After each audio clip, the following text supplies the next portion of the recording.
भाजपचे विधान परिषदेचे आमदार अमित गोरखे यांचे स्वीय सहाय्यक सुशांत भिसेंच्या गर्भवती पत्नीचा दुर्दैवी मृत्यू झालेला होता आणि या प्रकरणी दीनानाथ मंगेशकर रुग्णालय टीकेचं धनी ठरत आहे। रुग्णालयाकडून खुलासा देखील करण्यात आला तरी सुद्धा रोष कायम आहे। यामुळे आता उपरती झालेल्या रुग्णालयाच्या संचालकांनी सर्वसामान्यांकरता एक पत्र लिहिलं आहे।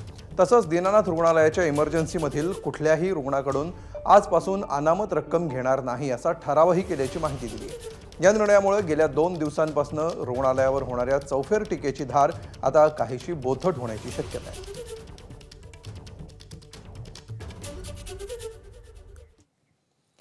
तर दीनानाथ रुग्णालयाचे ट्रस्टी धनंजय केळकर यांनी एका निवेदनाद्वारे विश्वस्तांनी घेतलेल्या निर्णयाची माहिती दिली आहे। पाहूया।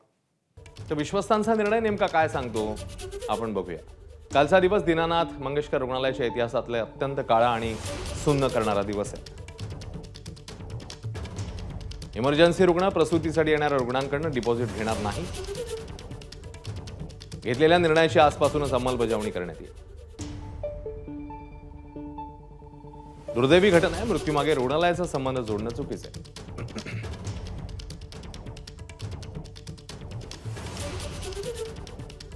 रुग्णाप्रती संवेदनशीलता दाखवली गेली की नाही याचा तपास करण्यात येईल। घटनेतलं सत्य शासकीय चौकशीमध्ये बाहेर येईल। असंवेदनशीलतेचा अंत करण्याची सुरुवात करत आहोत।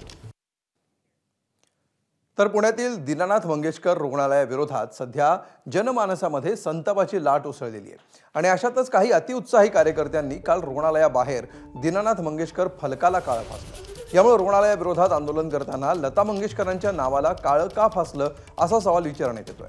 पतित पावन संघटनेच्या सौरभ उर्फ गुड्डू कुलकर्णीनं काल हे काळं फासलं होतं। मंगेशकरांच्या फलकाला काळं फासणारा सौरभ कुलकर्णी हा बांधकाम क्षेत्राशी संबंधित आहे आणि तो खडकवासला भागामध्ये जमीन विक्रीचे व्यवहार करतो।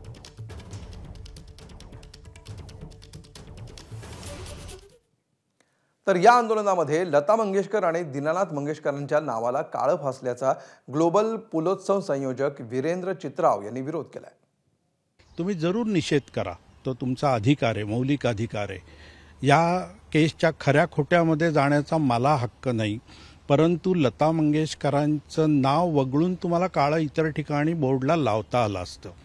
ते न लावल्याने माझ्यासारखे अनेक सांस्कृतिक क्षेत्रातले जे काही कार्यकर्ते आहेत, जे काही रसिक आहेत, ते नाराज या करता आहेत की या सगळ्यामध्ये लता मंगेशकरांच्या नावाला काळं लावलं जाऊ नये, ते जायला नको होतं आणि आंदोलन करताना प्रत्येकानेच या गोष्टीचं भान ठेवलं पाहिजे, एवढंच मला म्हणायचं।